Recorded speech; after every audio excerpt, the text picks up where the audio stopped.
राजकारणात दर मिनिटाला काहीतरी नवं घडतंय। बातमी कुणीही दे, पण खरी अपडेट मिळते फक्त राजकीय लाईव्हवर।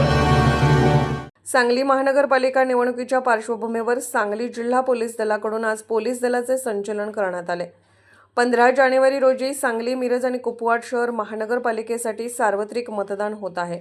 या मतदान प्रक्रियेत शांततेत आणि लोकशाही मार्गाने पारदर्शीपणे पार पाडाव्यात आणि कोणत्याही प्रकारे कायदा आणि सुव्यवस्था राखला जावा या उद्देशाने सांगली जिल्हा पोलीस दलाकडून हे संचलन करण्यात आले। पोलीस अधीक्षक संदीप घुगे आणि अप्पर पोलीस अधीक्षक कल्पना बारवकर तसेच पोलीस उपअधीक्षक भागवत यांच्या उपस्थितीत पोलीस दलाचे संचलन पार पडले।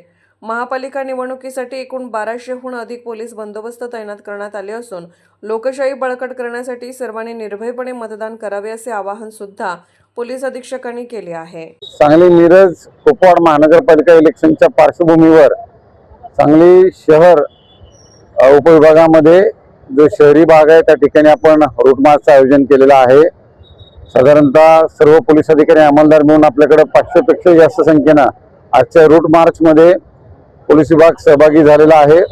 माझं सर्व नागरिकांना आव्हान असेल की आपण लोकशाहीचा उत्सव अतिशय आनंदाने आणि उत्साहामध्ये साजरा करावा।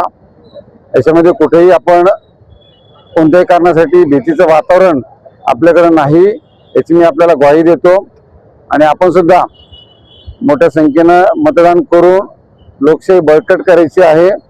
पोलीस प्रशासन ही पूर्ण प्रक्रिया पारदर्शक पद्धतीने आणि शांततेत पार पडण्यासाठी कार्यरत आहे। जय हिंद। त्या दरम्यान काय चेकिंग वगैरे असं काय असणार आहे का या प्रचार थांबल्यानंतर?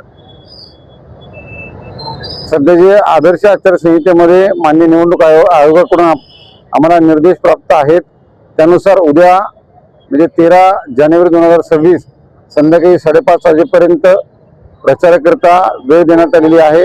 त्यानंतर सायलेन्स पिरियड सुरू होईल आणि 14 तारखेला प्रशासनाकडून सर्व मतदान केंद्रांवर मतदान साहित्य मतदानाकरिता जी यंत्रणा आहे ती त्या ठिकाणी वाटप करण्याचं काम सुरू होईल आणि 15 तारखेला मतदानाचा दिवस असेल।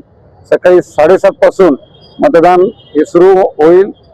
त्या ठिकाणी सगळ्यांनी ज्या ठिकाणी आपलं मतदान केंद्रांवर नावं आहेत त्या ठिकाणी जाऊन मतदान करायचं आहे।